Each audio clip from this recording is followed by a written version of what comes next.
तो देखिए, आज मैं उस चीज़ के बारे में बात करने वाला हूं जो मेरा सबसे इंटरेस्टिंग विषय है, जिसके बारे में हमेशा बात करना मुझे पसंद है। जब भी कहीं पर मैं किसी से मिलता हूं, जब भी कुछ बुद्धिमान और कुछ अमीर लोगों से मेरी मुलाकात होती है, जिन लोगों ने अपनी ज़िंदगी में बहुत सारा पैसा कमाया है, मैं जब भी उनसे मिलता हूं तो मैं इस टॉपिक के ऊपर उनसे ज़रूर बातचीत करता हूं, ज़रूर इसके बारे में सीखने की कोशिश करता हूं। और मुझे बड़ा इंटरेस्टिंग टॉपिक लगता है और वो है पैसा, रिच, अमीर बनना, किस तरह धन कमाया जाता है। क्योंकि आप भी जानते हैं कि आज हमें ज़िंदगी जीने के लिए पैसों की हर जगह ज़रूरत पड़ती है। आप जैसे ही अपने घर से बाहर कदम रखते हैं, आपको हर चीज़ के लिए, हर सर्विस के लिए, हर सुविधा के लिए कहीं ना कहीं पैसा खर्च करना पड़ता है। और जब हम अमीर लोगों की लाइफ स्टाइल देखते हैं तो हम भी सोचते हैं कि यार मुझे अमीर बनना है। और आज इसी के ऊपर मैं बात करने वाला हूँ। अगर आप ये सीख गए तो आपकी ज़िंदगी में बहुत बड़ा ट्रांसफॉर्मेशन आ सकता है। क्योंकि दोस्त, ये आपकी ज़िंदगी का पहला इन्वेस्टमेंट है जो आपको करना है। आपको सबसे पहले तो पैसा कमाने के तरीके सीखने पर अपना समय निवेश करना चाहिए। हम इतनी सारी जगह अपना समय बर्बाद करते हैं, लेकिन जो चीज़ हमें ज़िंदगी में चाहिए, जिसकी हमें सबसे ज़्यादा ज़रूरत है, जो हम सबसे ज़्यादा सपना देखते हैं अमीर बनने का, हम उसी को सीखने के लिए अपना समय निवेश नहीं करना चाहते। तो आपका सबसे पहला इन्वेस्टमेंट तो यही होना चाहिए कि किस तरह से पैसा कमाया जाए, आप इसको सीखें। अमीर लोग कौन सी टेक्निक यूज कर सकते हैं, कौन सा तरीके अपनाते हैं जिनकी वजह से वो धनी बने हैं, और आज ऐसी ही कुछ प्रैक्टिकल टेक्निक मैं आपके सामने शेयर करने वाला हूं। तो हमेशा आपने देखा होगा कि अमीरी को लेकर समाज हमेशा दो भागों में बढ़ जाता है। जिन लोगों के पास बहुत सारा पैसा है, अपनी जरूरत से कई गुना ज्यादा पैसा है, वो हमेशा कहते फिरते हैं कि यार पैसा कमाना बड़ा आसान है, इतनी सारी अपॉर्चुनिटीज है, इतने सारे तरीके हैं, हम बड़ी आसानी से अमीर बन गए। और एक तरफ वो लोग हैं जिन परिवारों से हम लोग आते हैं, जहां पर हमें हमेशा सुनने को मिला है कि पैसा कमाना बड़ा मुश्किल का काम है, बड़ी मेहनत करके पैसा आता है, 2 नंबर के काम करना पड़ते हैं पैसे कमाने के लिए, या पैसा पेड़ पे नहीं उग रहा, या हम लोग टाटा बिरला नहीं है। या हमारे परिवारों में अक्सर आपको सुनने को मिलता है। मैं बचपन से ये सारी चीजें सुनकर बड़ा हुआ हूं।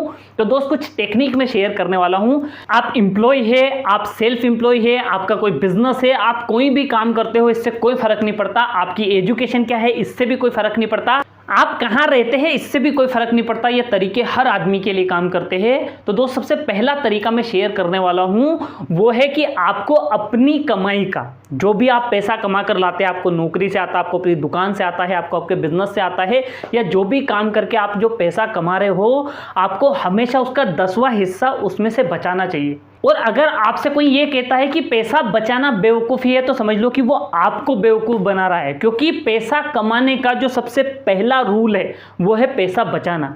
वही आदमी ज़िंदगी में पैसा कमा सकता है, पैसा बना सकता है और अमीर बन सकता है, जिसको पैसे को बचाने की टेक्निक आती हो, जो सेव करना जानता हो। क्योंकि अगर आप 1 लाख रुपए महीना भी कमाते हैं और वो 1 लाख रुपए आप खर्च कर देते हैं, तो आपने क्या कमाया? ज़ीरो। आपने तो कुछ भी नहीं कमाया, क्योंकि जो भी पैसा आपके पास आया वो तो आपने खर्च कर दिया, वो तो आपके पास से चले गया। तो फिर आपने क्या कमाया? ज़ीरो कमाया। सर, पैसा बचाना ही पैसा कमाने का सबसे पहला रूल है, और यही बेसिक रूल हम जिंदगी में नहीं समझ पाते। और इसीलिए हमें 5 साल, 10 साल, 20 साल हो गए सपने देखते देखते हमारे पास कोई पैसा नहीं है, हम धनी नहीं बन पा रहे हैं, क्योंकि हम पहले रूल को ही अवॉइड कर रहे हैं। सबसे पहला नियम है जो आपको धन का फॉलो करना है, आपको अपनी कमाई का 10वां हिस्सा हमेशा खुद के लिए बचा के रखना है। अब कई सारे लोग एक सवाल करेंगे मुझसे कि सर, हमें तो पैसा ही बहुत कम आता है, हमें 10,000 तनख्वाह मिलती है, 20,000 तनख्वाह मिलती है, हमें 30,000 तनख्वाह मिलती है, ये पैसा तो हमारी ज़रूरत के लिए ही कम पड़ता है, हम इसमें से कैसे पैसे बचा सकते हैं?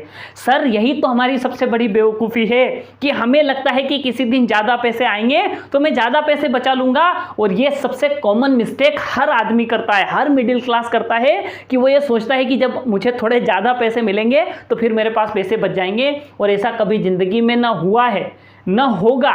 मैं आप लिखवा के मुझसे ले लो। क्योंकि दोस्त, एक चीज समझो कि अगर आप 10,000 कमा के लाते हैं ना, तो आपकी जरूरतें और आपके खर्चे 10,000 के ही है, आप उसमें ही अपना मैनेज करना जानते हैं। जिस दिन आप 20,000 कमा लेंगे ना, आप मुझसे शर्त लगाएंगे, आपकी ज़रूरतें, आपके खर्चे, आपकी नीड 20,000 के आसपास की हो जाएगी, और वो 20,000 आपको कम लगेंगे। किसी दिन अगर आप 50,000 रुपये भी कमाने लगे, तो आप लिखवा के ले लो मुझसे कि वो 50,000 भी आपको कम पड़ेंगे, क्योंकि अब आपकी ज़रूरतें, आपकी नीड, आपकी बेसिक ज़रूरतें आप 50,000 के आसपास कर लोगे, क्योंकि आप हमेशा प्लानिंग ही उसकी करते हो। जब आपके पास 10,000 आ रहे थे तो आप 10,000 की प्लानिंग कर रहे थे, 20,000 आ रहे थे तो आप 20,000 की प्लानिंग कर रहे थे, आप 50,000 आ रहे थे तो आप 50,000 की प्लानिंग कर रहे हैं। आप उस पैसे में जीवन यापन करने की प्लानिंग करते हैं, न कि उस पैसे में से पैसा बचाने की प्लानिंग करते हैं। तो आपको करना क्या है, एक चीज समझो कि फॉर एग्जाम्पल अगर आप 20,000 रुपए कमा के ला रहे हो या 20,000 रुपए आपको मिल रहे हैं, 20,000 का 10% कितना होगा, 2,000 रुपए। आप सोचकर देखिए कि अगर ये 2,000 रुपए आपके पास अगर नहीं होंगे तो क्या आपकी जिंदगी में ज्यादा बड़ा परिवर्तन आएगा? नहीं। या 2,000 रुपए अगर आपके पास है तो भी जिंदगी में ज्यादा परिवर्तन नहीं आता। तो अब आपको क्या करना है कि आपको पहले दिन प्लानिंग ही वैसी करना है कि अगर आप 20,000 कमाते हैं तो आपको यह सोचकर प्लानिंग करना है कि मेरे पास 18,000 रुपए है।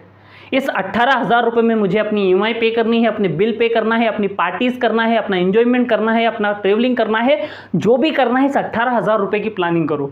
वो 2,000 रुपए उसमें से निकालकर पहले ही अलग कर लो और वो 2,000 रुपए आपको पे करना है खुद को। अब मैं ये क्यों कह रहा हूं कि खुद को पे करना है, क्योंकि आप मुझे बताइएगा आप पैसा किसके लिए कमाते हैं? आप कहोगे मैं तो खुद के लिए कमाता हूं। तो फिर आपके पास पैसा क्यों नहीं है? क्योंकि आप खुद के लिए नहीं कमाते सर। आप उस इलेक्ट्रिक बोर्ड के लिए पैसा कमाते हैं जिसको आप हर महीने बिल भरते हैं। आप उस कार मालिक के लिए पैसा कमा रहे हैं जिसको आपने कार खरीद कर EMI भर रहे हैं। आप उस बैंकों के लिए पैसे कमा रहे हैं जिनसे आपने लोन ले रखा है। आप उस राशन वाले के लिए पैसे कमा रहे हैं, आप उस दुकानदार के लिए पैसे कमा रहे हैं, आप उस दूध वाले के लिए पैसे कमा रहे हैं। आप हर आदमी के लिए पैसे कमा रहे हैं और कहते क्या है कि मैं अपने लिए पैसे कमा रहा हूं। अगर आप अपने लिए पैसे कमा रहे हो तो आपके पास पैसे क्यों नहीं है? आप हमेशा क्यों कहते रहते? आपके दोस्त ने फोन लगाया, भाई पैसे दे दे, आपने कहा नहीं है। भाई घूमने चलते हैं, मेरे पास तो पैसे नहीं है। भाई पार्टी करते हैं, मेरे पास तो पैसे नहीं है। भाई ये खरीद ले, मेरे पास तो पैसे नहीं है। जब आप खुद के लिए पैसे कमा रहे हो तो फिर आपके पास पैसे क्यों नहीं है? क्योंकि आप खुद के लिए कमा ही नहीं रहे हो। और ये बात जिस दिन आप समझ ले, आप बहुत बड़ी बात समझ जाओगे। तो आपको अपनी कमाई का 10वां हिस्सा हमेशा खुद के लिए बचाना है। उसको सबसे पहले अलग रखो कि ये 10वां हिस्सा मैंने खुद को पे करा। अब बाकी का जो पैसा है उससे आपको जो करना है वो करो। आपके बिल्स भरो, आपकी EMI पे करो, आपके रिचार्ज कराओ, आपकी शॉपिंग करो, आपकी पार्टी करो, अपने कपड़े खरीदो। आपको जो करना है उस 18,000 रुपये में करो। अब अगर आप ये पहला नियम फॉलो करने को तैयार है, आज आप सोच ले कि कुछ भी हो जाए, मैं गुल्लक खरीद के लाऊंगा या मैं बैंक में एक अलग अकाउंट खोलूंगा या मैं एक अलग से ड्रॉअर बनाऊंगा या मैं कहीं पर भी ये 2,000 रुपये अलग अपने लिए रखूंगा, तो मैं अगले नियम की चर्चा आपसे करता हूं। अब जब आपने पहला नियम समझ लिया है तो अब हम दूसरे नियम के ऊपर आते हैं कि अब जो आपने अपनी कमाई का 10वां हिस्सा जो 10% आपने बचाया है, भाई अगर मान लो 2,000 रुपये महीना आपने बचाया है तो कुछ समय में ये पैसा 2 से 4, 8, 16, 32, 30,000 या बढ़ता जाएगा ये पैसा जैसे जैसे होगा। तो अब इस पैसे का आपको क्या करना है, ये जो 10% हिस्सा जो आपने बचा के रखा है इसको आपको काम पर लगाना है। अब इसको कैसे काम पर लगाया जाता? उन्होंने कहा मैं काम पर जा रहा हूँ, वो क्या कम है? अब इसको कैसे काम पर लेकर जाऊंगा? पैसे को काम पे लगाने का मतलब है अब आपको उस पैसे को निवेश करना है, उसका इन्वेस्टमेंट करना है, उससे कुछ ना कुछ ऐसा करना है कि वो पैसा आपको और पैसा कमा कर ला कर दे। उसमें सबसे बेसिक तरीके तो मैंने आपको इन्वेस्टमेंट के पहले भी सिखाए हैं, तो मैं आपको बेसिक बता देता हूँ कि सबसे पहला ऑप्शन तो आप जाकर बैंक के पास जाओ और बैंक में उस पैसे की FD करा दो। जो भी आपको बैंक 8%, 7% या जो भी उनका स्लेब है उसके अनुसार आपको उसके ऊपर इंटरेस्ट देने लगेंगे। तो उससे फ़ायदा होगा कि वो 2,000 रुपये आपको, आप तो अपने लिए मेहनत कर ही रहे हो, वो 2,000 रुपये भी अब आपके लिए थोड़ी बहुत मेहनत करने लगे धीरे धीरे। और मैं एक एग्जांपल 2,000 का दे रहा हूँ, जब ये पैसा बढ़ जाएगा एक बड़ी अमाउंट होगी तो ये सब कैलकुलेशन एक बड़े रूप में आपको मिलेगा, पर आप बेसिक में समझाने के लिए आपको एग्जाम्पल दे रहा हूँ। तो वो 2,000 रुपये भी अब आपके लिए काम कर रहे हैं, आपके लिए मेहनत कर रहे हैं, आपके लिए पैसा कमा कर ला रहे हैं। अब धीरे धीरे करके अगला तरीका क्या है कि भैया जब आपको FD करा ली तो अब आपको म्यूचुअल फंड में जा सकते हो, आप SIPs में जा सकते हो। आप ऐसे तरीके अपनाइए शुरुआती समय में जिनमें सिक्योरिटी हो, सुरक्षा हो, आपका पैसा सुरक्षित आए और उस दौरान आप लर्निंग करिए, निवेश करने का तरीका सीखिए ताकि आप उस पैसे को काम पर लगाकर उससे और पैसा कमा सके। तो ये पैसा धीरे धीरे धीरे धीरे धीरे करके ग्रो करेगा, बढ़ता जाएगा और धीरे धीरे करके आपके पास एक बड़ी पूंजी होगी। अब इसके बाद जो तीसरा नियम आता है वो आता है कि आपको अपने पैसे की रक्षा करना सीखना है। अब कह रहे होने का ये क्या करना, क्या पैसे को तिजोरी में बंद कर दें? इसका मतलब ये नहीं है, क्योंकि जब आप दूसरे तरीके में होंगे जहां पर आप अपने पैसे को निवेश करेंगे, किसी को कर्ज पर देंगे, कहीं पर आप शेयर खरीद लेंगे, आप जो भी निवेश करने का तरीका अपनाएं, तो उस इन्वेस्टमेंट के दौरान किसी को अपना पैसा देने के पहले, किसी के हाथ में अपनी जिंदगी की कमाई सौंपने के पहले आपको इस बात का विशेष ध्यान रखना है कि क्या आपका पैसा सुरक्षित है। अगर जो आदमी अपनी जिंदगी में अपने पैसे की रक्षा नहीं करेगा वो आज नहीं तो कल भिखारी हो जाएगा, गरीब हो जाएगा, वापस पुरानी जिंदगी में चला जाएगा। और अमीर लोग हमेशा इस बात का ख्याल रखते हैं कि वो अपने पैसे की सुरक्षा करना जानते हैं, अपने पैसे की रक्षा करना जानते हैं, और वो कभी भी ऐसे निवेशों में पैसा नहीं लगाते जहां पर उनका जो मेन पैसा है वो डूबने का खतरा हो। आप इसको ऐसे समझिए कि आपने जैसे तैसे करके कुछ पैसा बचाया और आपका एक दोस्त या कोई भी व्यक्ति आपको फ़ोन लगाता है कि भाई मुझे पैसों की ज़रूरत है, मुझे पैसे दे दे, मैं तुझे पैसे लौटा दूंगा, साथ में इसके ऊपर तुझे थोड़ा ब्याज दे दूंगा, थोड़ा बढ़ा के पैसा दे दूंगा। इस लालच में आकर कि यार कुछ पैसा बढ़ के मिल जाएगा, आपने उस आदमी के पैसे हाथ में पैसे सौंप दिए, लेकिन थोड़े समय के बाद पता चला कि वो आदमी आपको पैसे लौटाने को तैयार ही नहीं है, या वो आदमी अब आपको पैसा नहीं लौटा सकता। तो उस थोड़े से ब्याज के लालच में जो आपका मेन पैसा है, जो आपने बचाया है, वो पैसा भी आपके हाथ से चला जाएगा। तो आपको ऐसी घटनाओं का, ऐसी चीज़ों का और ऐसी संभावनाओं का ध्यान रखना है कि आपको अपना पैसा निवेश करना है, लेकिन जब तक आप अल्ट्रा रिच नहीं बन जाते, आपके पास बहुत ज़्यादा पैसे नहीं हो जाते, जब तक आपके पास इतने पैसे नहीं हो जाते कि कुछ पैसा डूबने के बावजूद भी आपको ज़्यादा फर्क नहीं पड़े, तब तक आपको अपना पैसा ऐसी चीज़ों में निवेश करना हो जहाँ पर आपका मूल सुरक्षित रहे, आपका प्रिंसिपल पेमेंट सुरक्षित रहे।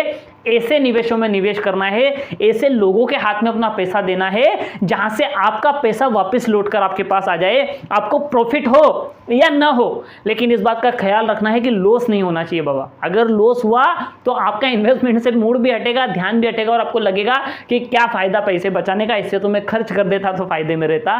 तो अपने पैसे की सुरक्षा करना आपका काम है, ये तीसरा नियम है जो आपको समझना है।